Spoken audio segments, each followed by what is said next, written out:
Urwa റളിയല്ലാഹു അൻഹു report ചെയ്യുന്ന ഒരു ഹദീസിൽ കാണാം, ആയിഷ ബീവി റളിയല്ലാഹു അൻഹയോട് അയാൾ ചോദിച്ചു, നബി സല്ലല്ലാഹു അലൈഹി വസല്ലം തങ്ങൾ ഹൽ കാന റസൂലുള്ളാഹി സല്ലല്ലാഹു അലൈഹി വസല്ലം യഅമലു ഫീ ബൈതിഹി, മുത്തുനബി വീട്ടുജോലിയിൽ ചെയ്യാറുണ്ടോ എന്ന് ആയിഷ ബീവി റളിയല്ലാഹു അൻഹയോട് ചോദിച്ചു.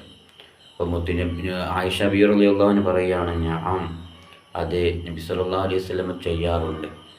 നഅം കാന റസൂലുള്ളാഹി സല്ലല്ലാഹു അലൈഹി വസല്ലം യഖ്സിഫു നഅലഹു, വീട്ടുജോലി മാത്രമല്ല ചെരുപ്പ് തുന്നാറുണ്ട് മുത്തുനബി. വയുഖത്തിഉ സൗബഹു വയഅമലു ഫീ ബൈതി കമാ യഅമലു അഹദുക്കും ഫീ ബൈതിഹി. മുത്തുനബി സല്ലല്ലാഹു അലൈഹി വസല്ലം തങ്ങൾ വെറും ചെരുപ്പ് തുന്നുക മാത്രമല്ല, ആയിഷ ബീവി റളിയല്ലാഹു അൻഹയാണ് പറയുന്നത്, ഭാര്യയാണല്ലോ പറയുന്നത് മുത്തുനബിയെ പറ്റി. മുത്തുനബി സല്ലല്ലാഹു അലൈഹി വസല്ലം തങ്ങൾ ചെരുപ്പ് അതുപോലെ തന്നെ വസ്ത്രം തുന്നുകയും ചെയ്യും, വീട്ടുജോലിയിൽ സഹായിക്കുകയും ചെയ്യാറുണ്ടായിരുന്നു.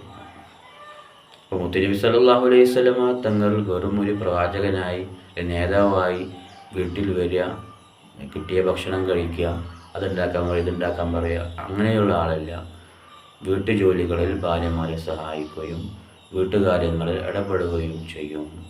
കുട്ടികളോടും വലിയവരോടും അതിൻ്റേതായ രൂപത്തിൽ സംസാരിക്കാറുണ്ട്.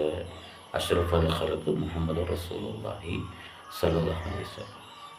നമ്മളും അതുപോലെയാവണം. അല്ലാഹു നമുക്ക് തൗഫീഖ് നൽകട്ടെ. അസ്സലാമു അലൈക്കും വറഹ്മത്തുള്ളാഹി വബറകാതുഹു.